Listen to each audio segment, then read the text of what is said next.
Bienvenidos y bienvenidas a un nuevo programa de Econocrítica. En este caso estamos en la sección de microeconomía. Os recuerdo, micro de micrófono, de hacer entrevistas. Hoy tenemos con nosotros a Rosanna Kramer. Creo que muchos de vosotros la conocéis. Es una youtuber bastante famosa que tiene un canal muy interesante que, si no lo conocéis, os recomiendo que le echéis un vistazo. Tiene ya un mogollón de vídeos al respecto. Y en cuanto a su formación, pues ella es licenciada en filosofía, es doctora en ciencias sociales, en los dos casos por la Universidad de Buenos Aires, y tiene un canal de YouTube, como os decía, con muchos suscriptores que os animo a seguir. Su último libro se titula El fracaso de la derecha, liberalismo y libertarianismo. De ahí que haya una cierta coincidencia o solape con los contenidos que también incluyo yo en mi canal. Así que nada, Rosanna, muchas gracias por venir aquí. Muchas gracias por la invitación. Para mí es un honor. Me gusta mucho tu canal. Como te decía recién, lo recomiendo cada vez que puedo porque un economista que habla claro es un tesoro. Así que un Muchas placer gracias, para de mí. verdad. No, el placer Y es la mío. coincidencia no solo es con tus contenidos en YouTube, sino por lo que vi también por tu último libro, que es un tema bastante parecido, los mitos del liberalismo. Sí, Creo que al Agostinelli, final, vos y yo en ese tema sí, estamos en coincidencia con al nuestros final últimos libros, lo que me alegra. es que a toda la gente decente creo que nos une eso, ¿no? Estar oponiéndonos al liberalismo económico, que es una maldita barbaridad. Pues ya que ha salido este tema, pues te preguntaría un poco al respecto, ¿no? De ese libro, qué es lo que te motivó a escribir un libro de esas características y básicamente que nos hables un poquillo de él.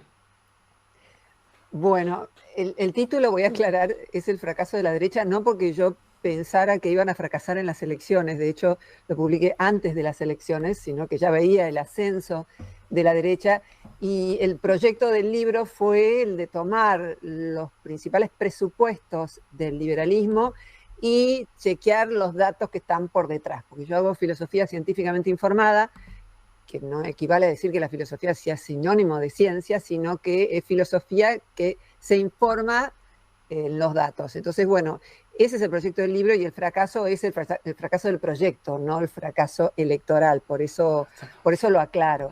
Entonces tomé una serie de temas, podemos enumerarlos y después elegir alguno y profundizar. Uno de los temas fue el de la desigualdad. Yo ya había hecho un libro que se llamó Desigualdad y Violencia Social, análisis de acuerdo a la evidencia científica.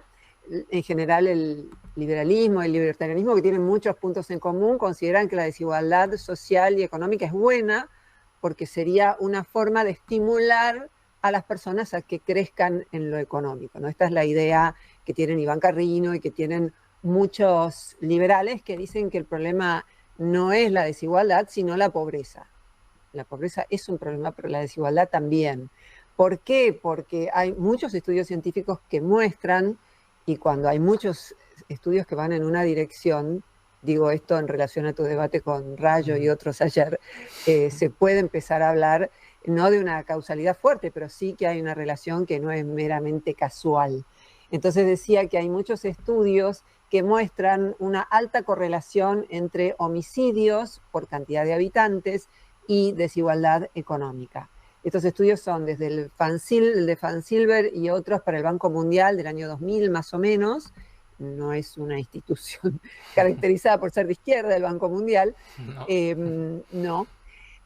También hay estudios más recientes, como el de Torres García del 2019, que muestra una alta correlación entre homicidios y desigualdad social.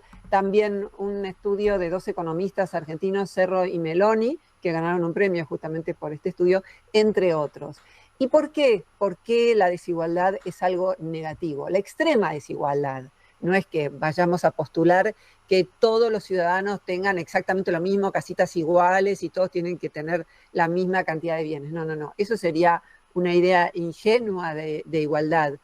Estamos hablando de no superar ciertos niveles de desigualdad, que no ocurra, como ocurre ahora, que tres tecnotecs, o no sé cómo se llaman, como Elon Musk, el dueño de Facebook, Zuckerberg, y el dueño de Amazon, tienen la misma cantidad de dinero que la mitad más pobre de Estados Unidos, ¿no? Eso realmente es un problema, pero no como diría un liberal, porque uno tiene envidia respecto a los ricos, sino porque realmente eso trae mucho más conflicto social. No solo más homicidios, sino también más atentados contra la propiedad privada. La mayor parte de los delitos que se cometen son atentados contra la propiedad privada.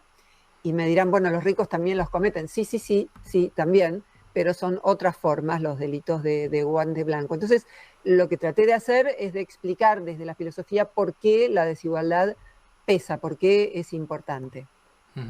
Es muy interesante esa aproximación. De hecho, me acabo de acordar de ese estudio que una vez difundió Juan Ramón Rayo diciendo que el aumento del salario mínimo estaba asociado con el aumento de la delincuencia. Porque es bastante llamativo cuando encuentra causalidad cuando quiere, ¿no?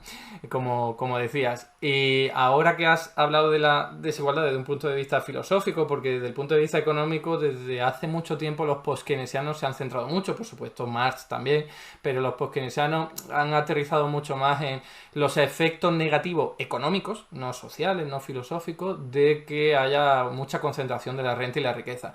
Pero lo típico, que siempre ha sido respondido por los liberales, es que eso tiene una especie de efecto goteo, efecto derrame, trickle down sería en inglés, que también abordas en tus vídeos y también en tu libro, ¿no? Entonces quería preguntarte cuál es tu visión al respecto.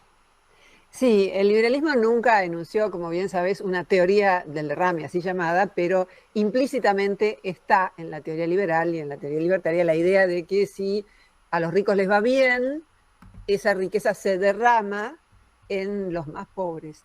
Y lo cierto es que la desigualdad es un problema, y vuelvo al tema anterior, ¿por qué? Porque me parece importante entender por qué existe esta relación entre conflicto social y extrema desigualdad.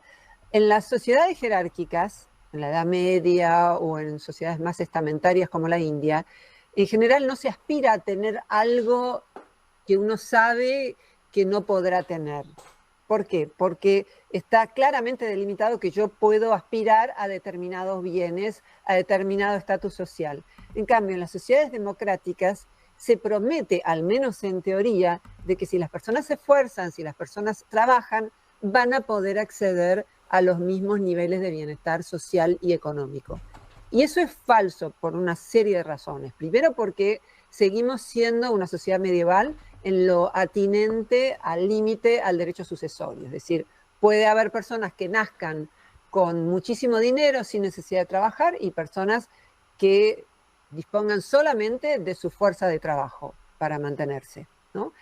Eso por un lado. Por otro lado, puede haber personas que no nazcan en hogares millonarios, pero que nazcan en hogares en los que se puede pagar una universidad, en países que no son como Argentina, en donde la universidad no es arancelada. No voy a decir gratuita porque esto pone del tomate a los liberales. Dicen, no es gratuita, la pagamos todo. Es cierto, pero cuando uno dice gratuita y alguien escucha con principio de caridad, lo que se quiere decir es que no es arancelada, lo que constituye un obstáculo en muchísimos países. No en España, porque creo que cuesta poco, es arancelada, pero cuesta poco. No sé si la consideran, estoy hablando de enseñanza universitaria, no estoy Sí, hablando cuesta. del Y instituto, ¿no? depende de la región también. Claro, cuesta, pero poco. Digamos que Un poco. dirías que es accesible en España. Sí. Sí, sí. Bueno, en Argentina la universidad no es arancelada por ahora, Milei querría arancelarla seguramente, pero por ahora no es arancelada y esto es una ventaja, pero en otros países esto implica un límite, incluso si no se termina la universidad. Porque si ustedes ven Zuckerberg y otros tech, no han terminado la universidad, pero han aprendido lo suficiente como para lanzar su proyecto tecnológico. Entonces, en las sociedades en las que hay estamentos claramente establecidos, como en la Edad Media, uno nacía hijo de zapatero y probablemente iba a terminar siendo zapatero. No había lo que llamamos movilidad social. Entonces, si alguien cree que la desigualdad no es un problema, primero debería consultar los datos, ver qué movilidad social existe en distintos países. Y lo que vemos es que en muchísimos países esta movilidad social es muy reducida, que hay momentos históricos en donde es mayor, porque en general hay políticas de bienestar, de un modelo de estado de bienestar, aún dentro del capitalismo, pero modelos que permiten una movilidad social mayor. y otros, como en Argentina y como en Estados Unidos ahora, que permiten una movilidad social muy baja. Entonces, la persona que siente que debería prosperar en base a su esfuerzo y no lo logra, lo que tiene es lo que Aristóteles llamaba justa indignación. Un liberal lo llamaría envidia, considerando que toda envidia es negativa, pero en realidad Aristóteles llamaba a la envidia buena justa indignación, porque es ver que otro tiene algo que uno merecería tener y que uno no tiene. Y eso genera mucha bronca, y aunque se aumenten las penas para castigar los atentados contra la propiedad privada, no hay evidencia de que eso lo va a reducir. En mi país, Argentina, ahora tenemos una ministra de Seguridad que cree que mano dura es lo que hará reducir el delito. Y eso no ocurrió en ninguna parte del mundo. Siempre citan el caso de Giuliani, cuando Giuliani era intendente de Nueva York, bajó el delito, pero claro, porque bajó también la desigualdad, no ven otras correlaciones y creen que la mano dura es la causa de la baja del delito. Lo único que ha hecho bajar el delito centralmente, no es el único factor que influye en la extrema desigualdad. El religioso también, aunque les parezca increíble, en los países musulmanes hay menos violencia social, menos asesinatos, atentados contra la propiedad privada que en los países católicos. Y esto porque hay un elemento de la religión que en general no vinculan con la religión musulmana, porque lo que creen es que le tienen la imagen de los grupos extremistas, pero si pensamos en el conjunto de la sociedad, bueno, hay menos atentados contra la propiedad privada y menos homicidios en ese tipo de sociedad. Pero centralmente es la extrema desigualdad lo que provoca más homicidios, más robos, que los países estén como en Argentina, todo enrejado, donde no hay, por ejemplo, algo que nos sorprende a los sudamericanos cuando vamos a Europa, un cajero automático donde las personas sacan plata en la calle. Eso en Argentina ya no existe porque vendría alguien y te sacaría la plata, ¿no? Cuando uno pregunta por la inseguridad, en otros países, me pasó en México, donde también es un problema, pero ellos tienen otro tipo de inseguridades, además de esta, además de la económica, es que yo preguntaba por la inseguridad y creían que yo estaba haciendo referencia al automóvil, a la inseguridad de los automóviles, y no a lo que por lo menos en Argentina entendemos por inseguridad, que es el riesgo de ser robado y de ser asesinado en un contexto de robo. Entiendo. Eso la verdad es que daría un montón para hablar, porque yo estuve hace poco en Buenos Aires, también en Bogotá, y me insistía muchísimo como el tema de la seguridad, que es algo que desde luego, al menos en España, pues choca mucho, ¿no? Cuando hablabas de esos países, por ejemplo, has mencionado los nórdicos, es que lo vemos claramente en los datos, ¿no? O sea, los países más igualitarios son también los más ricos del mundo. Es que no es casualidad, es que reducir las concentraciones elevadas de riqueza siempre es positivo para la armonía social, ya no voy a decir para la economía, que obviamente está ligado, ¿no? Pero los liberales... Una cosa quería agregar ahí, discúlpame. Sí. Cuando fui a Suecia, yo pensé que me iba a encontrar con una sociedad opulenta, así que por la calle yo iba a ver a gente rica. Y fue grande mi sorpresa cuando vi una gran clase media. Lo que uno ve en Suecia, que es el único país escandinavo, bueno, no, también conocí Dinamarca y también era igual, es una gran clase media. No se ven ricos como uno ve en Estados Unidos, unos autazos tremendos, porque además les daría vergüenza ostentar de esa forma e incluso tener ese auto, porque en países como Suecia lo prestigioso es tener bicicleta, porque significa que uno cuida el medio ambiente, no tener un auto que contamina, que puede matar a otro ser humano. Entonces, el tema de la desigualdad nos lleva también a cuestiones que no son estrictamente económicas, sino sociales, de valores, qué cosas uno valora, qué valora una mujer cuando se siente atraída por un hombre. Si te dice te voy a llevar en bicicleta, le decís no, este es un pobretón y entonces no le das más bolilla, o querés que tenga un gran auto porque eso significa que va a ser un buen proveedor para tus hijos. Es decir, hay un montón de cuestiones que vienen aparejadas con el tema de la desigualdad.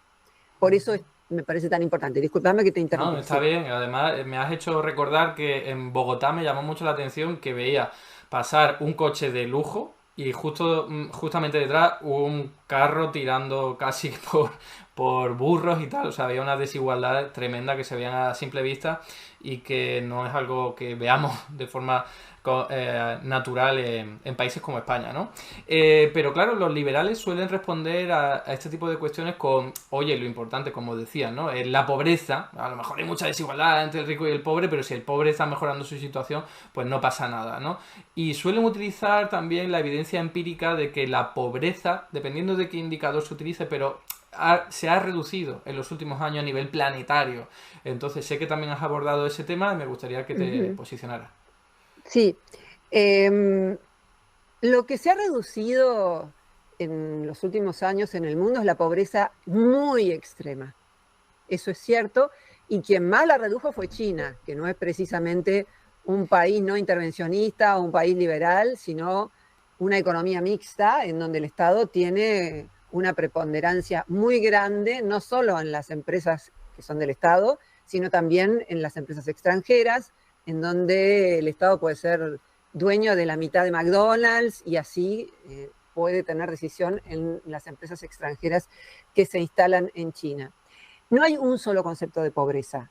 Hay un concepto de pobreza absoluta, en donde lo que se mide es quienes están por debajo de una canasta básica que permite mantenerse con vida en condiciones bastante precarias.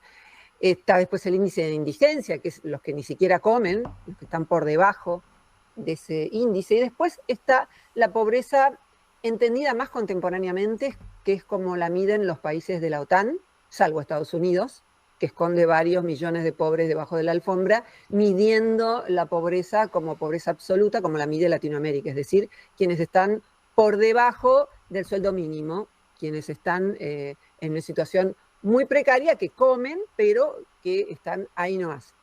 En cambio, en Europa y en los países ricos, por pobreza se entiende lo que es pobreza relativa, que es la desigualdad, de lo que estábamos hablando recién.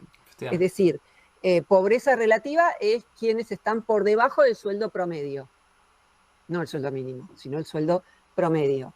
Entonces, cuando comparamos niveles de pobreza, también hay que tener en cuenta qué índice se está teniendo en cuenta. Hay otro índice ahora que es el de desarrollo humano, que parece integrar otras dimensiones que también son importantes. Es decir, cómo medimos la pobreza es importante, porque entonces tenemos que saber de qué estamos hablando.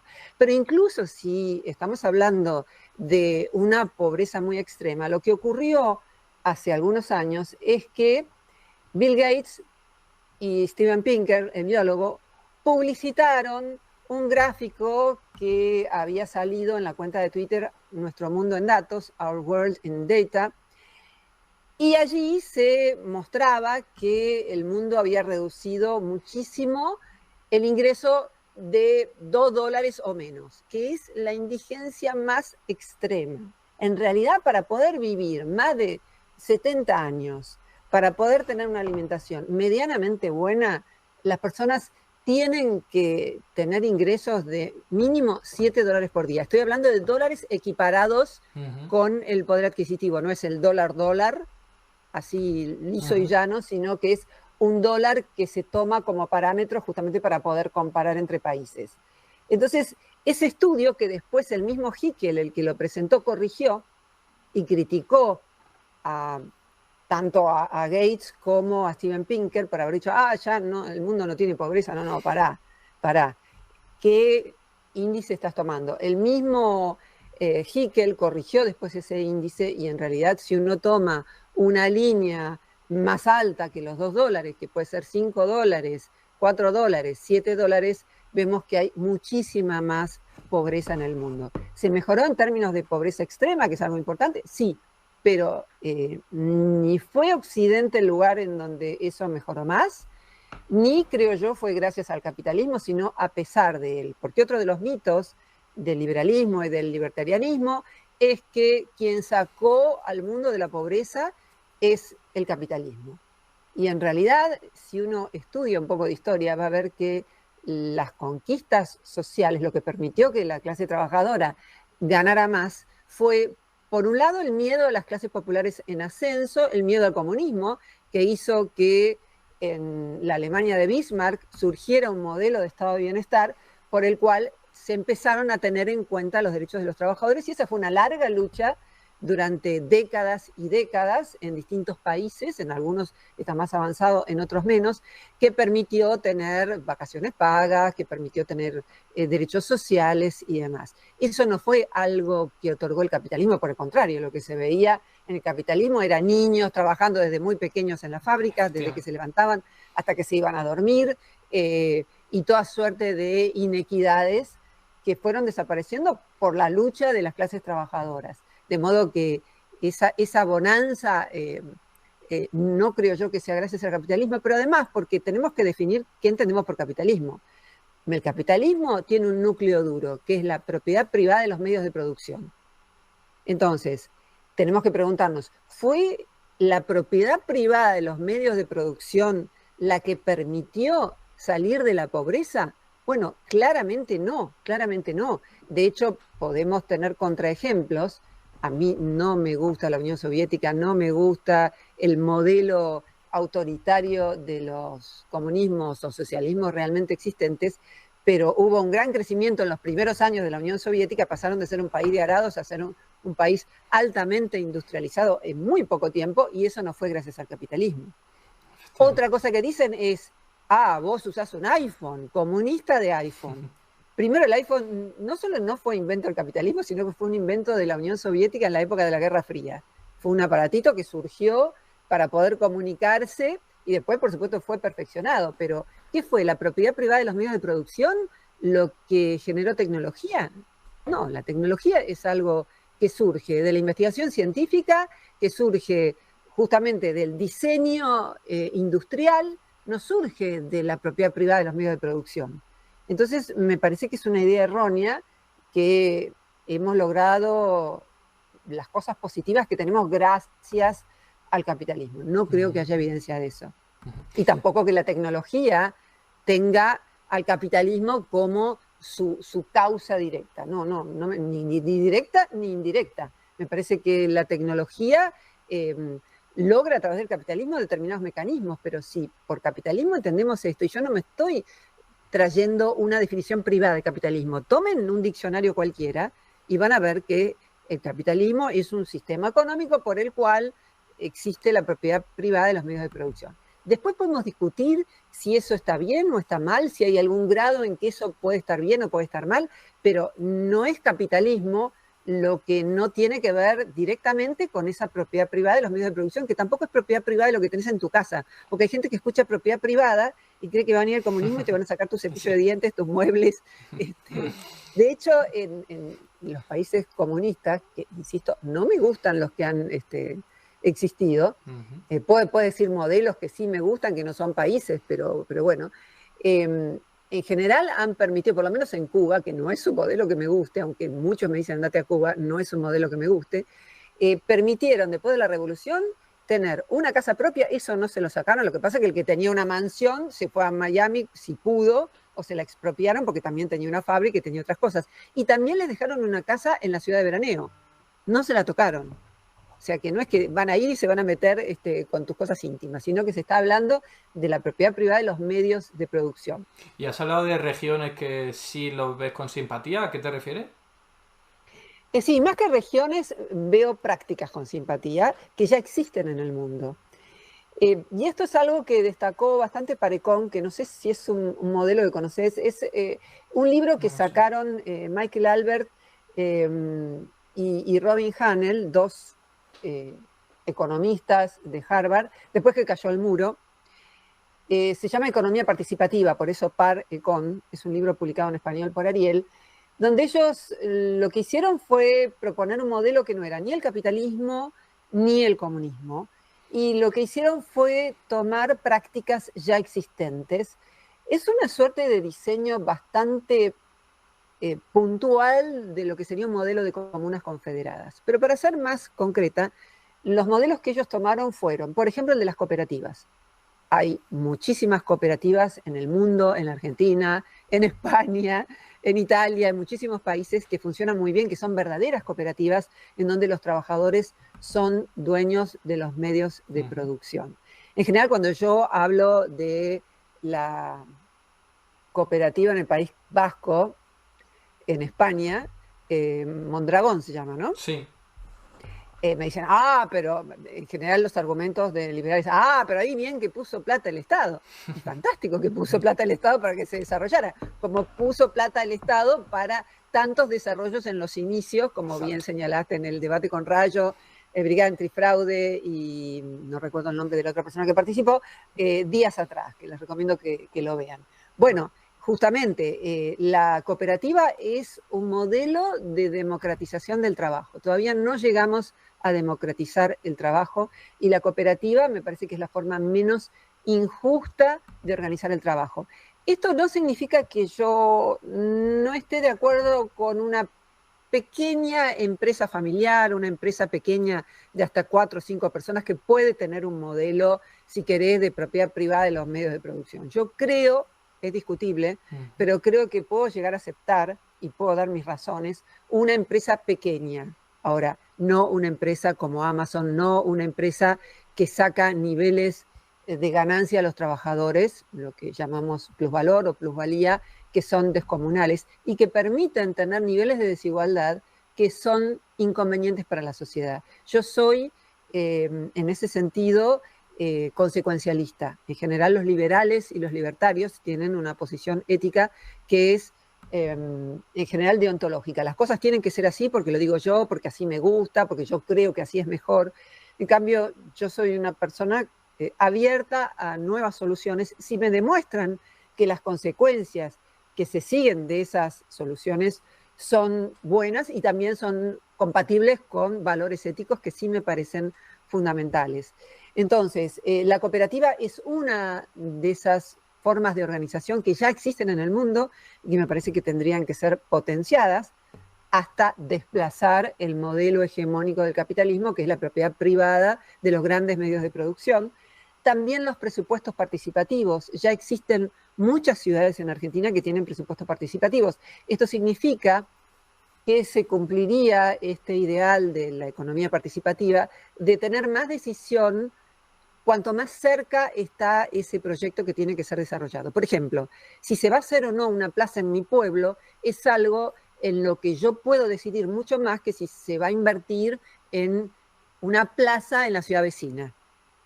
¿Por qué? Porque estoy más cerca, porque eso va a influir más en mi vida.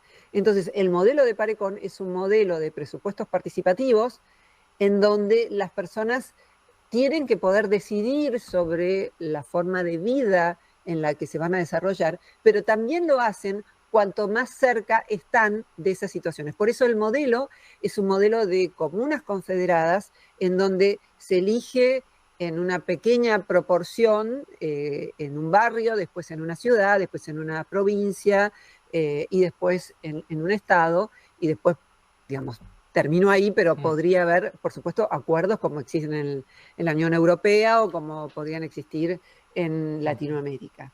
Sí. Básicamente este es el modelo de Parecon y es un modelo que se basa en algunas situaciones, en algunas estructuras que ya existen en el mundo y han demostrado ser eficientes y ser bastante justas. También los modelos no actuales, aunque algunos actuales pueden ser, de los kibbutzim, que son las comunidades que están en Israel. No me voy a meter en el drama israelí ahora, no, eso es otro tema. Es otro tema. Estoy hablando de las comunidades agrícolas, los kibbutzim de Israel, que en un comienzo fueron lugares donde existió de alguna manera, no una abolición completa de la división del trabajo, porque había, pero en donde todos hacían parte del trabajo manual y todos hacían parte del resto del trabajo. Yo conocí algunos de estos kibutz y vi que, bueno, la mayor parte de ellos en realidad ya son como empresas capitalistas, muchos de ellos son empresas capitalistas en donde viene, no sé, el palestino, viene alguien de afuera, se le paga menos, eso no es el modelo que yo estoy defendiendo, porque una cosa fueron los kibutz en su origen y otra cosa son ahora. Pero hay algunos que todavía conservan ese tipo de estructura. Yo fui a uno de ellos en donde, por ejemplo, un músico vivió toda la vida como músico dentro del kibutz, tiene una casa muy linda, y en determinado momento vio que tenía que participar en la cuestión de la gestión colectiva. Y entonces dejó unos años, por propia responsabilidad con la comunidad, de trabajar como músico centralmente y se dedicó a contribuir a cosas que era necesario hacer en su kibutz. ¿Por qué? Porque, bueno, cuando las personas tienen poder de decisión, se comprometen mucho más, también se sacrifican si es necesario sacrificarse, y esto para él era en realidad un deber. De alguna manera ocurre cuando uno está en una comunidad, no sé cómo se llama en España, pero acá, si estás en un edificio y se reúnen todos y no hay alguien a quien se le paga para que lleve las cuentas, sino que se van turnando porque no son muchos, bueno, uno siente que si uno no se ocupa de eso hace mucho y uno puede hacerlo, es deber turnarse. Bueno, lo mismo puede ocurrir con una comunidad, con un país, ¿no? Son modelos y no son los únicos, por supuesto, que me convencen, y creo también que tiene que haber un Estado que esté a cargo de cuestiones fundamentales, ¿no? En ese sentido, creo que la comunidad confederada, por lo menos si uno la piensa al estilo soviético, donde era meramente un capitalismo de Estado, muy autoritario, o tampoco me convence el modelo chino desde lo autoritario, me parece un modelo con censura, muy autoritario. Pongan, si no, el nombre del vicepresidente. Cuando yo fui a China, uno no podía poner el nombre del vicepresidente en el buscador porque no salía nada, porque en ese momento había un chanchullo de corrupción, y entonces no salía ahí.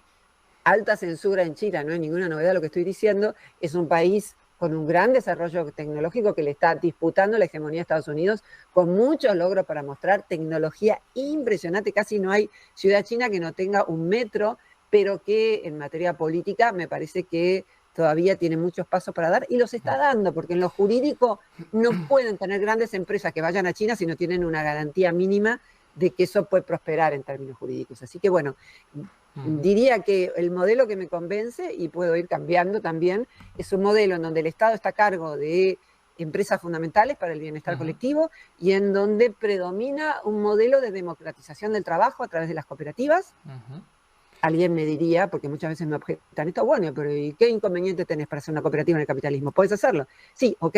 El tema es que no está difundido, es que muchas personas no pueden acceder a la compra de sus medios de producción. En la Argentina, muchas cooperativas fueron otorgadas en el 2001 porque en ese momento muchos trabajadores, ante el cierre de sus empresas, se quedaron conservando su fuente de trabajo, algo que está garantizado por la Constitución, el derecho al trabajo, y hubo jueces en ese momento que fallaron para que mantuvieran sus fuentes de trabajo. Y hoy hay muchísimas empresas exitosas que son cooperativas, desde fábricas de ladrillos, Sanón, hasta un hotel, algunas con problemas, pero bueno, muchísimas que funcionan bien. Entonces, un modelo en donde el Estado esté a cargo de lo importante y en donde se haya democratizado el trabajo y existan mecanismos de participación en política, en donde no sea meramente representativa la política, como ahora, que es meramente formal, uno va, deposita su voto cada tantos años. Eso es una participación muy baja, a mi modo de ver. Vale, tengo que aprovechar para agradecer aquí varias donaciones que ha hecho Víctor, también un raid de Abrazo del Oso, así que somos más gente ahora, casi 300 personas entre las dos redes sociales, está genial, está generando bastante interés esta charla. Entonces, Rosana, a medida que ibas hablando me ha venido a la cabeza un montón de cosas, algunas de ellas ya se me han olvidado, pero aquí hay una pregunta. Hay aquí, larguera, sin problema, porque he pensado en Yugoslavia, donde un modelo económico más cooperativo que otra cosa, en Suecia cuando intentaron repartir la propiedad de las empresas a sus propios trabajadores y hicieron una contrarrevolución. Me han venido a la cabeza muchas cosas, pero aquí hay una pregunta de Ruth que ha salido también en otros comentarios, que es la siguiente. Pero ese modelo sería a nivel inferior, ¿no? ¿O piensas que podría darse a nivel de país o comunidad autónoma? Comunidad autónoma, provincia sería para Argentina. Sí, creo que podría darse a nivel de país y de comunidad autónoma desde ya. Yo insisto en que creo que tiene que haber un Estado que garantice bienes básicos y que esté a cargo de bienes fundamentales para el país. Pero creo que de ahí para abajo tienen que haber estructuras más participativas, más democráticas y menos inicuas, con menos desigualdad. Y creo que el modelo capitalista de organización del trabajo es muy desigual, es muy injusto. Después podemos entrar en detalle, pero creo que en principio es injusto porque la manera en que se accede a ese medio de producción en general ya es desigual, por algo que creo que mencioné recién, porque no ponemos un límite al derecho sucesorio, porque vivimos como en la Edad Media. Es lo que Michael Albert llamó el problema del nieto de Rockefeller. El nieto de Rockefeller nace en desigualdad de condiciones con el que no es nieto de Rockefeller. Es más, uno de los grupos que tienen más problemas económicos es el grupo de los jóvenes. Y los jóvenes, por lo menos en Latinoamérica, no suelen tener ayudas para comenzar a trabajar, para lanzar su primera eh, empresa, su primera cooperativa.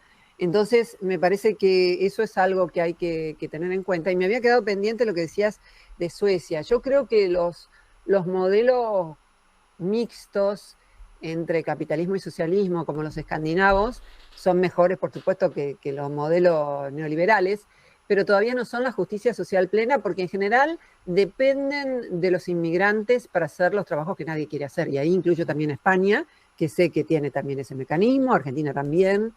Me parece que ahí hay un problema, que el problema de los inmigrantes también debe ser abordado porque es mucho más complejo que esto que estoy diciendo, pero me parece bueno, que eso explica muchas cosas. Eso explica también en Suecia el hecho de haber aceptado tanta inmigración con valores muy incompatibles con lo de las sociedades occidentales, y por eso están aumentando en este momento los índices de antisemitismo en Suecia. Malmo, por ejemplo, era una ciudad sueca con muchísimos judíos, ahora se fueron todos porque hay muchísimo antisemitismo, hay mucha más violencia, subió el homicidio, subieron las violaciones de mujeres. ¿Qué estoy diciendo? ¿Que siempre que vienen inmigrantes nos sacan el trabajo y matan gente? No, no estoy diciendo eso, que es el discurso clásico de la derecha. Vienen a sacarnos nuestros trabajos como si ellos hicieran los trabajos que hacen los inmigrantes, que son los peores además, ¿no? Pero bueno, el límite que yo le encuentro a los países escandinavos es ese, ¿no? Es que sigue siendo un modelo capitalista, hay grandes desigualdades, además de esta enorme clase media, y creo que el giro de Suecia a la derecha y de otros países a la derecha, en parte se explica también por este tipo de temas, ¿no? Vale, y hay una excusa recurrente, o mejor dicho, estrategia recurrente de los liberales, que es decir, aparte de negar toda la evidencia a la que hacía referencia, como que si se ha reducido la pobreza a nivel mundial es gracias a un país que no es precisamente liberal como China, aparte de que el liberalismo más salvaje ya lo vivimos, ellos dicen, ay, estamos soñando con un horizonte genial, pero eso ya lo vivimos al principio de la revolución industrial, cuando la gente tenía que verse obligada a trabajar para un patrón o morir, y encima en esos trabajos morían por accidentes, por enfermedades, por hacinamiento, o sea que eso ya lo hemos tenido, y como bien ha comentado, fue la regulación, la movilización y la intervención pública la que permitió mejorar las condiciones de vida, ¿no? Pero aún así, siguen diciendo, mira este indicador, que es el de libertad económica, y verás que los países más ricos son también los más liberales. ¿Qué tienes que decir a eso? En principio que los índices que suelen consultar son los de Fraser y los de Heritage, que lo que hacen son organizaciones de derecha, además, ¿no? Think tanks de derecha, pero no quiero descalificarlos por eso, sino por lo que hacen, que mezclan cuestiones políticas con económicas. Entonces, te aparece un país en el sumum de la libertad económica porque en realidad tiene libertad política, porque se vota, y de pronto te aparece un país como... Ahí que se me fue el nombre de la ciudad-estado que apareció muchas Singapur. veces como Singapur, que es una ciudad-estado, que es una dictadura además, pero que tiene alto intervencionismo estatal en muchos dominios, como encabezando el índice de libertad económica. Singapur, en donde el Estado es dueño de todas las tierras y en donde tiene mecanismos excelentes para que todo el mundo tenga su vivienda, y no esas viviendas todas igualitas como existía en el paradigma soviético, sino que hay distintos tipos de viviendas a las que se puede acceder con un porcentaje bastante razonable del propio sueldo, y se otorgan licencias por una propiedad, creo que por una o dos generaciones, no más de 90 años. Es un sistema que existe también en otros países. El Estado es dueño de la tierra. Ahora en España empezó a moverse el avispero porque hay problemas con los inquilinos, porque el hecho de que en España existan tantos turistas hace que suban los alquileres, porque los alquileres temporarios, porque las viviendas tienden a destinarse a alquileres temporarios y que son muchísimo más caros, y eso hace que se eleve el resto de los precios de los alquileres, ¿no? Creo que si bien, hasta donde yo sé, el Estado español no es dueño de la tierra y vende a extranjeros, y uno puede ir y comprarse, no sé, media ciudad española si quiere, creo que ese tipo de cuestiones están empezando a ser revisadas. Y bueno, Singapur es un país muy intervencionista en muchas cuestiones. ¿Cómo lo van a poner como el sumum y el modelo a seguir de libertad económica? Y si vos ves los modelos que ponen los liberales y los libertarios de derecha, a mí no me gusta decir libertario porque el primer libertarianismo fue el libertarianismo de izquierda, entonces trato de agregar la derecha libertaria. Si vos ves los modelos que ponen, Suiza, Italia incluso, Irlanda, que son países que tienen muchas ayudas sociales de todo tipo, desde ayudas sociales en Suiza, por ejemplo. En Suiza, si no tenés dónde vivir, te dan una vivienda que podés tener pagando muy poco dinero en un lugar bastante lindo. Se suele dar ya, esto creo que es política de la Unión Europea en general, desde que se nace hasta que se tiene 18 años, hay un dinero básico para que los niños no se mueran de hambre. En Argentina, por suerte, lo tenemos, pero no es universal, sino para los más pobres. Estos son derechos adquiridos. Y yo no te voy a decir algo que va a parecer muy ridículo, y es que yo creo que los cambios sociales muchas veces tienen que ver con la proximidad geográfica. O sea, creo que tiene que ver con otros mecanismos, por supuesto, históricos de dominación, pero creo que además el hecho de que los países escandinavos estén, aún con economías bastante diferentes, uno al lado del otro, y tengan muchas veces, no siempre, muchas veces, legislaciones parecidas en cuanto a protección social, por ejemplo, es algo que tiene sentido, así como estamos la Argentina limitando con, no sé, Bolivia, con Paraguay, con otros países en donde, por ejemplo, todavía no existe ley del aborto. En Argentina sí, hemos sido como vanguardia en Latinoamérica. En cambio, hay muchas legislaciones que se tienden a contagiar, lo menciono así como si fuera una enfermedad, pero que tienden a dar el ejemplo para los países limítrofes, y ese me parece que puede ser un elemento que también explique, si bien no fundamentalmente, pero sí de manera complementaria, por qué no se producen avances sociales en ciertas regiones del mundo y en otras sí. Vale, y hay otra cosa que dicen muchos los liberales y libertarios de derecha, que es tú dejas a las empresas operar, que si va a haber corrupción interna de las empresas o realizan malas prácticas, por ejemplo, llegan a ser un monopolio y no actúan como el interés general cree que debería actuar, entonces el propio sistema del libre mercado hará que caigan. He visto que has hablado sobre eso, entonces me gustaría saber tu opinión. Sí, es una idea bastante común, la idea de que si una empresa no es buena para el liberalismo y el libertarianismo de derecha, por sí sola va a desaparecer, porque el mercado la va a dejar de lado. Y tenemos infinidad de ejemplos en contrario. El Ford Pinto fue el peor auto de la historia. Ford, cuando vivía, ya sabía que era un auto que se incendiaba, que producía toda suerte de accidentes, y sin embargo lo fabricó durante muchísimo tiempo. ¿Por qué? Porque sabía que pagar la indemnización por la muerte de una persona era menos dinero que dejar de fabricar el auto. Si tomamos la empresa Nestlé, que hoy nos parece, una empresa de leche tan sano, tan buena, tan prestigiosa, tuvo un pasado nefasto, porque hubo una época en la que se trató de convencer a las madres que no tenían que dar el pecho a sus hijos, sino tomar leche Nestlé, que era una leche además pésima en esa época. Y muchísimos niños, bebés, murieron por eso. Y no lo sabía Nestlé, sí, hubo muchos años en los que lo supo, y sin embargo eso se siguió fabricando. Y ejemplos como ese podemos encontrar toneladas. Si no, no existirían mecanismos de defensa del consumidor.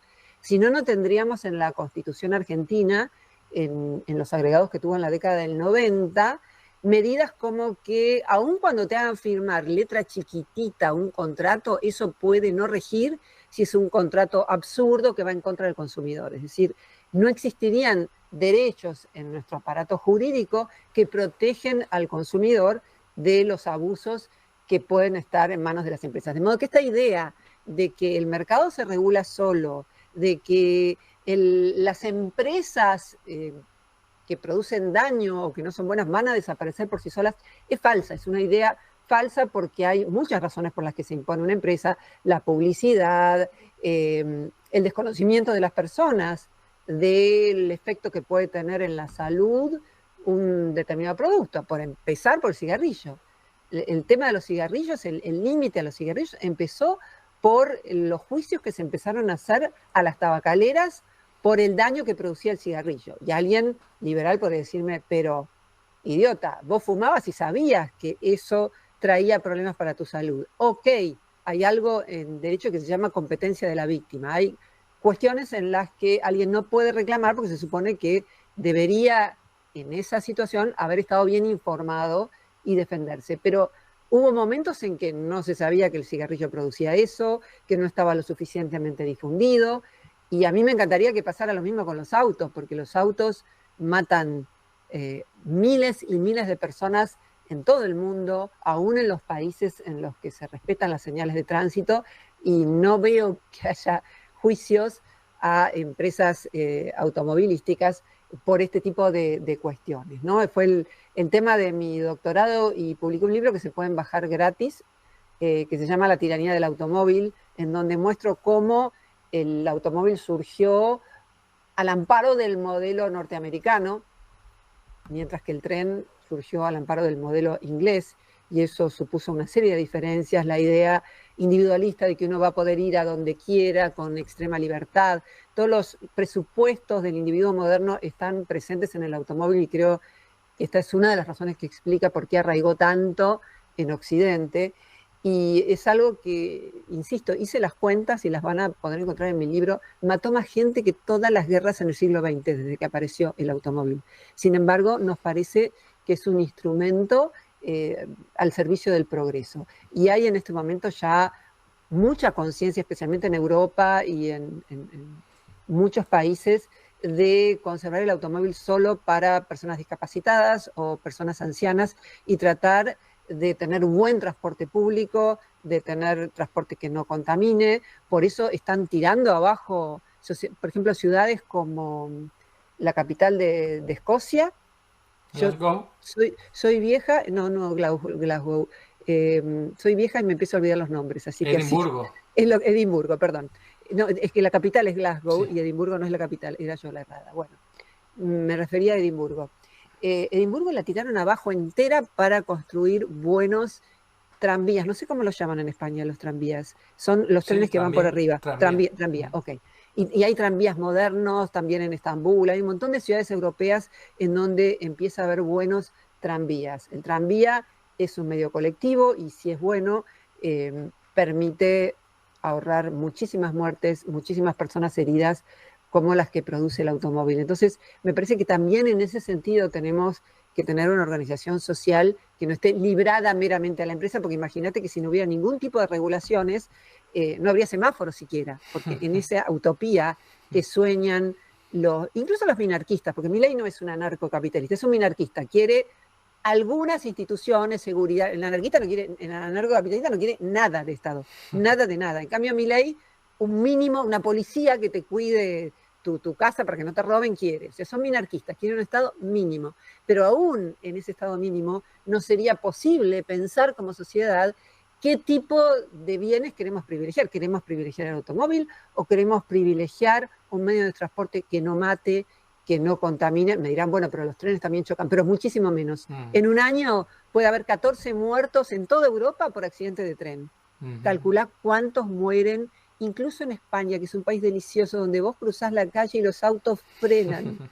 Yo apenas llego a España, lo primero que hago es cruzar una calle, porque es maravilloso que los autos frenen, y frenan todos, y es tan divino para un argentino, porque acá no pasa. Acá vos no frenás y te pisan, te pasan por encima. Y ni hablar China, o sea, el contraste sería China y Japón. Japón son como todos ordenados, todos en fila, todos esperan el semáforo.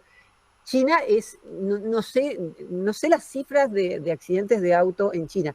Lo que sí sé es que si todos los chinos pudieran tener un auto, y no de los autos que no contaminan, no de los autos, digamos, más modernos, eh, moriría el planeta asfixiado en pocos años. Sé que están con la última tecnología, pero aún la última tecnología en automóviles no logra resolver el tema de los accidentes. Y los que más padecen los accidentes son los niños y los ancianos, porque son los que pueden correr menos si se les viene un auto encima. Perdón que me fui Nada, del nada, tema del liberalismo, pero está vinculado está porque muy vinculado. son cosas que hay que decidir también como sociedad. Y si uno quiere un Estado mínimo y dice que cada uno haga lo que quiera, que tengan autos, no tengan autos, si quieren surgir empresas que contaminen, no importa que contaminen, total, son libres y hay libertad de mercado. ¿Qué tipo de sociedad sería eso? Una sociedad espantosa. Hubo un caso en Estados Unidos en donde dejaron de pagar impuestos Sí, en un pueblo Grafton. cuyo nombre ahora, sí, exacto, como ves el nombre no lo recordaba, pero recordaba de qué se trataba, en donde al poco tiempo los osos empezaron a invadir la ciudad, empezaron a comerse la basura y hasta que terminaron agrediendo a una mujer. Porque claro, si nadie se ocupa de los impuestos, si nadie recauda, si no hay calles, si no hay nada, bueno, empezamos a tener problemas. Efectivamente. Que sí que está muy vinculado, por eso me ha encantado escucharte esa posición con respecto a lo de los coches, porque yo soy muy cochófobo, no sabía que tu tesis además había sido sobre Sí, eso. sí. Espero echarle un vistazo lo antes posible o pronto. Yo la verdad es que hace ya unos 10 años que vendí el coche, pero en parte es porque me vine a vivir a Madrid, donde hay buen transporte público, entonces ahora me muevo en bicicleta, me muevo caminando, me muevo en tren, en metro, pero porque se puede, si no colaboran las autoridades es muy complicado, ¿no? Te quería hacer una pregunta que es la del millón. Si vemos tanto con evidencia, tanto como filosofía, tanto como cualquier razonamiento lógico que hagamos, que el liberalismo económico es súper deficiente, por no decir que es un mito, entonces ¿cómo ha tenido tanto éxito en Argentina en estos últimos tiempos? Sí, buena pregunta, es la pregunta del millón. Yo creo que el ascenso de las derechas en el mundo en general se vincula, por un lado, con las expectativas insatisfechas por parte de la izquierda progresista en ejercicio del poder. Y me refiero a distintos países. España no es un país en donde gobierna la derecha, pero sí Vox tuvo un gran crecimiento y también me parece que puede haber tenido que ver en parte con esto. Yo también en mi libro El fracaso de la derecha tengo un capítulo dedicado a las críticas a la izquierda progresista y también a la izquierda autoritaria, los modelos como el soviético o el cubano. Y me parece que la izquierda progresista en las últimas décadas se olvidó de la clase trabajadora y se focalizó en la cuestión identitaria, se focalizó fundamentalmente en los derechos de mujeres, en los derechos de la comunidad LGBT, en los derechos de las personas afroamericanas en Estados Unidos. Y me parece muy bien que se hayan ocupado de los derechos particulares de estos grupos. Después yo tengo críticas hacia, sobre todo, ciertas derivas feministas que tienen que ver con parte de la explicación que yo creo que puede formularse para explicar por qué Milei accedió al poder. Yo diría que la principal razón por la que Milei ganó fue por la inflación en Argentina. Es decir, ya los modelos ya conocidos, que eran el modelo kirchnerista y el partido antagonista que había surgido antes, el partido de derecha de Macri, que cuando uno ve a Milei, Macri se corre, sigue siendo muy a la derecha, pero se corre un centímetro para el otro lado. De todas maneras, hay que decir, un paréntesis, que algunas políticas de Estado se mantuvieron y eso me llena de orgullo, como la asignación universal por hijo, que surgió primero como decreto de Cristina Fernández de Kirchner, después se convirtió en ley, Macri no lo, creo que incluso lo amplió, y se mantuvo incluso en el gobierno de Milei. Eso me parece importante, porque eso también se ve en los países, como hay algunas políticas que gane la izquierda o gane la derecha, políticas sociales se mantienen. Esto sacando la cuestión palestina de Israel, si uno toma Israel como modelo de estado de bienestar, dice, ganó la derecha. Claro, ganó la derecha y ganó un tipo al que yo le criticaría de todo, como Netanyahu, bueno, primer ministro, que está hace añares, pero las políticas de seguridad social de Israel para sus ciudadanos son como las de cualquier modelo de estado de bienestar que se precie en el resto del mundo. Entonces ahí, en realidad, derecha es el que está a favor de la guerra en Israel. Izquierda es el que está a favor de que los palestinos tengan su estado y tengan su propia autonomía y que haya dos estados. Entonces, izquierda o derecha también varían un poco en función del país. Pero para volver a la pregunta que me hiciste, que es ¿por qué avanzó la derecha en la Argentina? En Argentina creo que el factor de la inflación fue fundamental. Milei es un economista y él dijo, a mí me van a recordar por haber bajado la inflación. Ahora, si esa baja de inflación significa que la clase trabajadora quedó completamente esquilmada con recesión y no puede comprar nada, si eso significa que los jubilados tienen un bono que jamás se indexa, ni siquiera lo indexaron cuando hubo 50% de inflación en un mes, en uno de los primeros meses que gobernó Milei. Si eso ocurre en ese contexto, eso significa que la inflación tiene un precio altísimo. Tiene un precio altísimo y como todos los gobiernos neoliberales se sabe que se bajó la inflación en determinados momentos en el gobierno de Thatcher, pero subió el desempleo y subió la pobreza. Entonces, esto es lo que está ocurriendo en la Argentina. El otro día me causaba gracia porque veía a un youtuber libertario decir que la pobreza había bajado 12 puntos en la Argentina. Claro, bajaron los 12 puntos que el propio Milei ocasionó. En este momento los niveles de pobreza son exactamente iguales a antes que asumiera Milei. Entonces, no me quieran vender que Milei bajó la pobreza porque no la bajó. Entonces, creo que en parte se explica por la inflación, en parte por el fracaso de las izquierdas, por su disolución en identitarismos. Y creo que un factor que no es el principal, pero que ayudó muchísimo, es que las corrientes del feminismo radical, del feminismo hegemónico, están basadas en un paradigma científico, en un paradigma completamente pseudocientífico que entiende que la evolución de Darwin se da del cuello para abajo, que no hay absolutamente ninguna diferencia entre hombres y mujeres que no sea reductible a lo social, con lo cual practican un reduccionismo sociológico, se niegan a considerar siquiera la posibilidad de que hombres y mujeres podamos tener en promedio, no estoy hablando de cada persona, intereses diferentes y sobre todo el avance de un feminismo mal entendido, porque yo me considero feminista, solamente que me considero feminista, como dice Cristina Hobbs Sommers, de la igualdad y no feminista corporativa. Y ser feminista corporativa significa buscar el beneficio de las mujeres, cueste lo que cueste, aun cuando se lesione la igualdad con los hombres. Y me refiero muy puntualmente a lo jurídico porque es el ámbito más grave en la actualidad. La llamada perspectiva de género avanzó tanto en el aparato judicial que, te lo digo porque cursé 7 materias de la carrera de Derecho hace poco, hasta la pandemia, no hay prácticamente materia de la Facultad de Derecho en donde no haya algún texto en donde se busca y se legitima los privilegios que ha obtenido la mujer en este tiempo en el ámbito jurídico. Si yo me meto en este tema es para que sigamos por mucho tiempo, porque yo sé que para tu audiencia y para vos, mucho de lo que yo digo puede sonar muy contraintuitivo.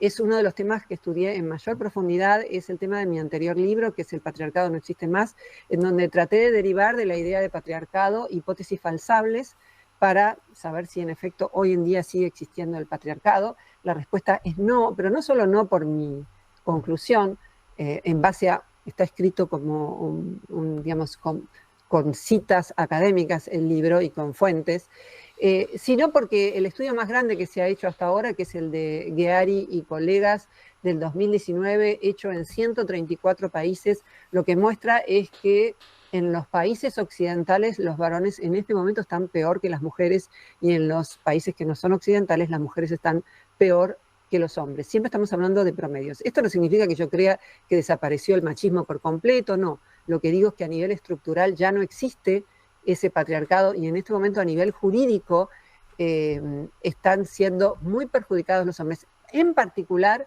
con el hecho de que se han abolido las garantías constitucionales y las garantías penales, como el principio de inocencia, el de un debido proceso y otros, porque ganó espacio en el feminismo la idea de que toda vez que una mujer denuncia en una red social o ante la justicia que un varón la ha acosado o que le ha hecho algo, eso es absolutamente cierto porque hay una dificultad que hay que reconocer y es que muchas de estas situaciones se dan en el ámbito privado y entonces es muy difícil encontrar testigos. De todas maneras, la justicia tiene maneras de operar con esto, buscando a quien se lo contó, buscando testigos. Hay maneras en que el yo te creo hermana no sea una sentencia judicial.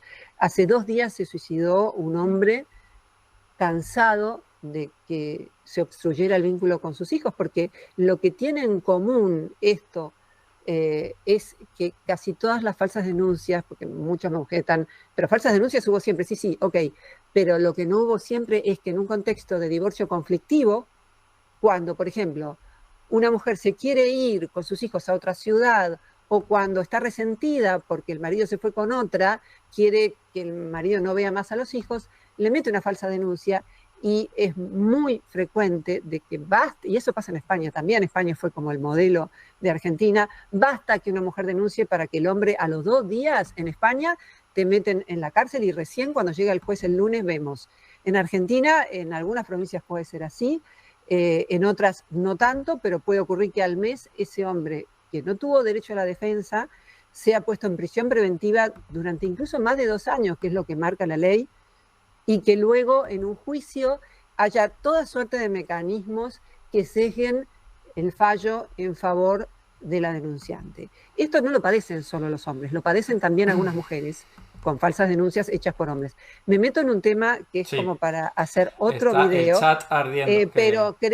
Pero sí, supongo que el chat estará ardiendo y con mucho gusto podemos, si lo quisieras otra vez, hablar exclusivamente de este tema.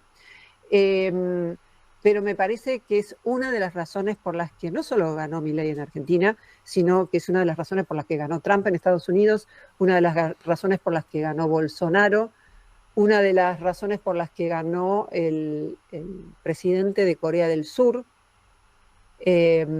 es una de las razones por las que el voto, sobre todo del varón joven, fue sobre todo el varón joven el que le dio su voto a Milei. Si tratamos de desagregar los votos por sexo, vemos que pasó eso, así como es muy interesante que ahora en Alemania, donde ganó la derecha y la ultraderecha en segundo lugar, lo que vemos es que la mayor parte del voto de los jóvenes es de izquierda, y eso es algo llamativo también, ¿no?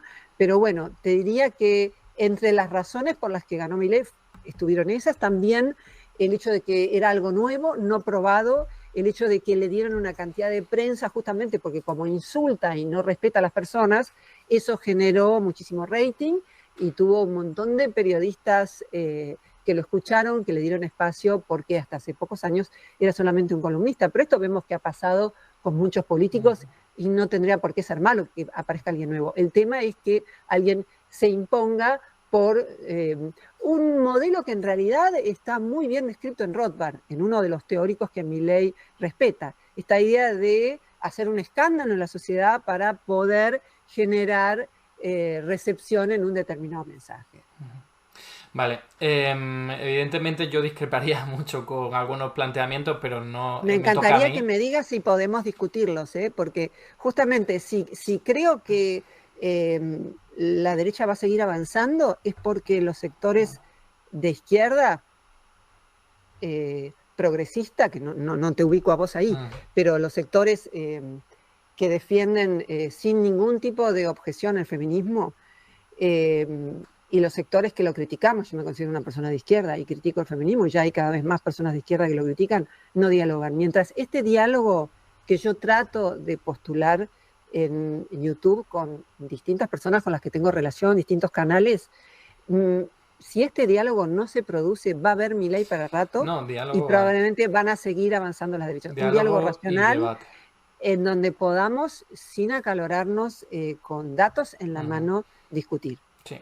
Lo que pasa es que no es este el espacio para hacerlo, porque yo te he traído aquí para conocer tu punto de vista, así que lo Sin podríamos duda. dejar Lo que pasa es que para otro lo momento. dejamos para Sí. otra vez, pero lo que quiero decir es que me preguntás por qué ganó Milei, Sí, sí, claro. lo Yo tengo te que lo... incluir. Vale, de todas formas, fíjate que has empezado por la inflación y ahí es donde coincides conmigo. Todos esos casos que has comentado de Donald Trump, de Corea del Sur, de Brasil, en todo ha habido problemas económicos que han cabreado a la gente. Lo vimos ayer en Alemania. O sea, yo hice un vídeo bastante extenso señalando de nuevo que es la inflación y una falta de respuesta por parte de los gobernantes lo que cabrea y genera dolor a la gente y luego cualquier discurso que le aparezca por ahí acaba siendo su punto de centro a la hora de votar, ¿no? De hecho, estos son datos también, o sea, los dos únicos gobiernos que en el año 2024 han revalidado su candidatura, su legislatura, han sido el de México y el de España. Dos gobiernos más o menos de izquierda, no son izquierdas revolucionarias ni muchísimo menos, pero tiene mucho que ver que han adoptado políticas para combatir las consecuencias más nefastas de la inflación con más ahínco que ningún otro país de su entorno. Entonces yo siempre soy muy economicista para estas cosas y al menos dejo ahí mi punto de vista. Para ir terminando, Rosana, me gustaría saber tu opinión sobre el tema de la semana pasada, que es el del CryptoGate, ya que Milei se ha cubierto de gloria con este tema, ya que por la economía no le han dado tanta caña, resulta que ahora por esta estafa, que es muy grave, le están dando mucha caña. A mí me cabrea mucho porque al fin y al cabo me parece más grave que esté empobreciendo a la población argentina y se esté cargando su tejido productivo, pero entiendo que haya generado un escándalo aquí que no sabemos a dónde va a llegar. Fíjate que una de las críticas fundamentales que recibió con justicia el gobierno kirchnerista fue la de la corrupción. Y ahora cuando vemos tantas evidencias de lo que para mí es tráfico de influencias y es lo que figura en el Código Penal como cohecho en la Argentina, eh, pareciera que mientras la inflación baje, ahora resulta que no les importa. El roba pero hace es un lema que desgraciadamente está demasiado instalado en la cabeza del argentino medio y va a ser difícil removerlo.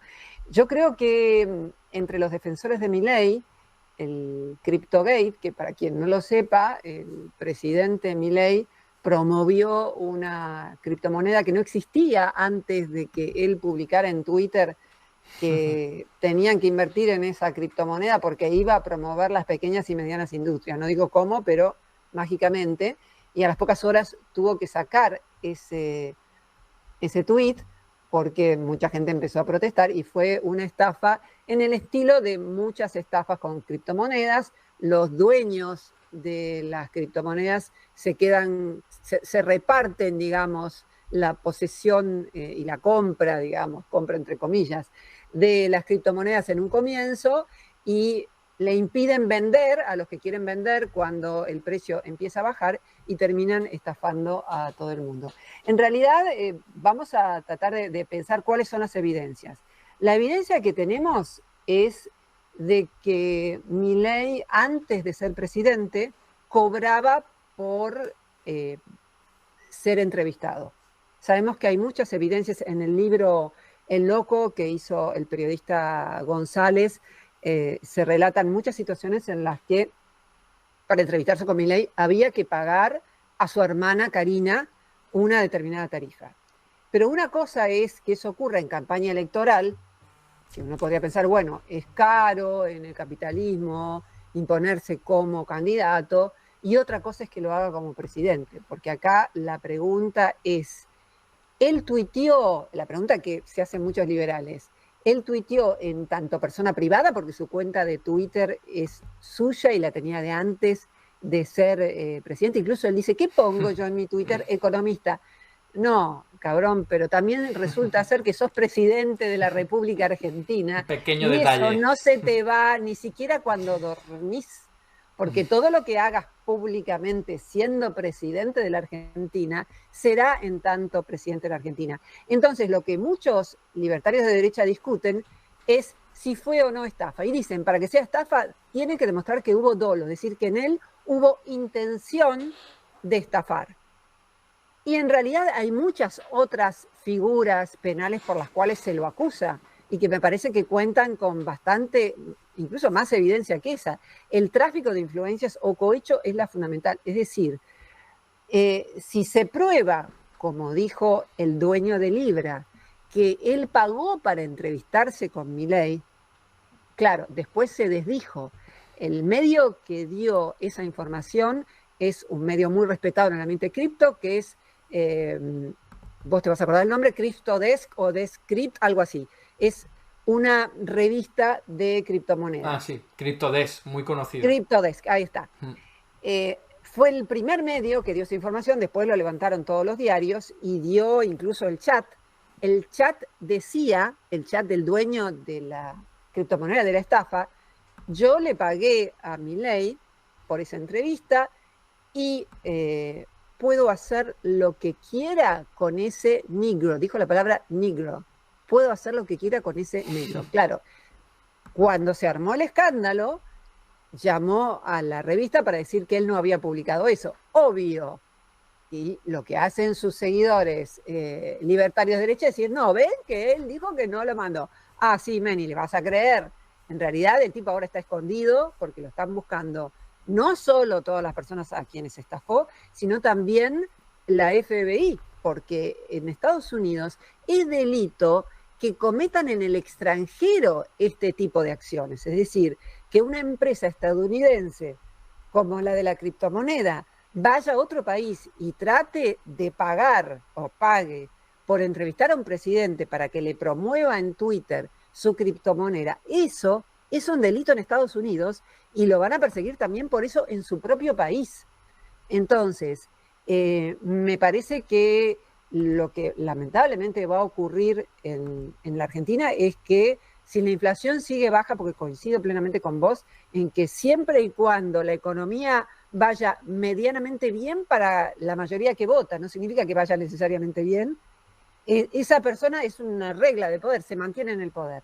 Ahora, si falla eso, ahí aparecen otras razones que pueden contribuir a que gane un presidente. Yo creo que lamentablemente no va a pasar nada, aunque tiene 100 imputaciones, 100 juicios en su contra, ahora Milei, y no va a pasar nada conociendo a la sociedad argentina. Si uno ve la cantidad de presidentes que han caído por menos que esto, son una lista larguísima. Ahora, eso en la Argentina, si se trata de un presidente en ejercicio del poder, nunca ocurrió. Además, ¿quiénes lo van a investigar? El fiscal que lo va a investigar, es decir, el representante del Estado para investigar a Milei, tiene a su hijo trabajando como funcionario de Milei. Debería renunciar por incompatibilidad de intereses. Sin embargo, no lo hace. ¿Quién es la jueza? Servini de Cubría. Es una jueza que cubrió un acto de corrupción. ¿En qué gobierno? El de Menem. Menem había puesto en la aduana a su cuñado que ni siquiera hablaba español. Y la jueza Servini de Cubría hizo la vista gorda en su momento y un humorista muy conocido en Argentina, Tato Bores, quiso criticarlo y la jueza Servini, ex de Cubría, mandó a censurar previamente ese programa, lo que es inconstitucional en Argentina. No existe la censura previa en nuestra Constitución. Entonces lo que hizo Tato Bores, lo pueden encontrar en YouTube, fue reunir a un montón de músicos y actores y hacerlos cantar la canción La jueza Servini de Cubría, no, la jueza Burum Burum Budía es lo más grande que hay. Y cantaron ese estribillo como 5 o 6 veces y eso fue todo lo que dijeron. Y por supuesto que se divulgó muchísimo más eso que si no lo hubiera censurado. También hubo un episodio, no sé si tenés un ratito más de tiempo, sí, también hubo un episodio de censura, seguramente vos sabés porque has abordado este tema ya en tu canal, pero tal vez alguien no lo sabe. Milei dio un reportaje al periodista Jonathan Viale explicando toda la cuestión del CryptoGate. Y en una parte dijo que iba a pedirle a su ministro de Justicia que renunciara para que lo defendiera a él personalmente ante las imputaciones. Cuando dijo eso, su asesor personal se acercó y murmuró algo al oído, que no sabemos qué es, pero podemos deducir, y entonces pidieron que cortaran esa parte, cosa que en efecto hicieron, cortaron esa parte, pero el responsable de TN, del canal de televisión que transmitió eso, en YouTube lo transmitió. Y el pobre tipo que trabaja hace 20 años en TN fue despedido por haber divulgado ese fragmento que circuló en Twitter, no te puedo explicar Es un cómo. héroe, es un héroe. Un héroe, un héroe. Todo el mundo le debería dar trabajo a este hombre. Y entonces, justamente, lo que se veía ahí es que se acercaba a Caputo y le decía al oído esto, porque ¿cuál es el problema? El problema es que no puede un presidente en ejercicio del poder usar para fines personales a sus funcionarios. Eso, como él está tan acostumbrado a mezclar lo privado y lo público, y porque en su ideología minarquista o anarcocapitalista, como quieran, eso es perfectamente legítimo, y como no tiene idea de la cuestión legal, es que si había metido la pata, la tiene hasta el cuello ahora. Pues esperemos que tenga razón y que si no actúa la justicia argentina, que al final acabe actuando la justicia de Estados Unidos o la justicia de donde sea, porque de verdad que esto es gravísimo y esperemos que no se vaya de rosita. Nada más, Rosana, muchísimas gracias por estar aquí. Simplemente me faltaría pedirte si quieres cerrar con algún sitio en el que te pueda encontrar, gente que te haya descubierto hoy, aunque lo dudo porque eres muy conocida por estas redes, o alguna conclusión final con la que quieras cerrar. Bueno, primero muy agradecida porque me gusta mucho tu canal, yo veo tu canal, tener un economista que explica la economía con la claridad con la que vos la explicas, sobre todo teniendo en cuenta que tantos economistas, Milei hace eso, cuando lo arrinconan con alguna cuestión, suele encerrarse en su criptolenguaje absolutamente técnico, dejando a todo el mundo afuera. Es una técnica que yo creo que usan a propósito muchos economistas, y vos no lo hacés jamás, ni siquiera en el peor momento de un debate uno te puede escuchar confuso. Siempre sos sumamente claro, y voy a promover tu canal todo lo que pueda, y me encantaría también, ya te lo dije, te lo digo públicamente, tenerte en mi canal para hablar de muchos temas que son afines a nuestros intereses. Y por lo demás, bueno, quien quiera visitar nuestro canal simplemente puede hacerlo, el canal de Roxana Kramer, y serán todos muy bienvenidos. Es un canal de temas muy diversos. Yo trato de pensar los temas de a uno, no soy tribal. Eso significa que las personas de izquierda pueden odiarme porque no están de acuerdo con tal o cual tema, y las personas que están de acuerdo con mis críticas al feminismo pueden odiarme por mis opiniones políticas. A mí me parece que si hago eso, hago muy bien mi trabajo de filósofo, porque justamente el ideal socrático al que yo trato de seguir es el de pensar por cuenta propia, animarse a pensar, un ideal kantiano también, y creo que eso es verdaderamente la filosofía, animarse a pensar los temas de a uno, de manera no tribal. Así que muchísimas gracias. Gracias a ti, y además no solo te las doy yo, sino que aquí el chat está la gente muy contenta, no todo el mundo, ya sabes, pero sí No, mucho. me imagino que no. Si están todos contentos me voy a preocupar. Sería preocupante, efectivamente, pero mucha gente aquí contestando que te agradece mucho tu tiempo y que están encantados. Así que, de verdad, muchas gracias, y yo encantadísimo de ir a tu canal cuando quieras. Seguramente, va a ocurrir pronto. Muy Muchas bien. gracias. Venga, hasta luego. Hasta luego.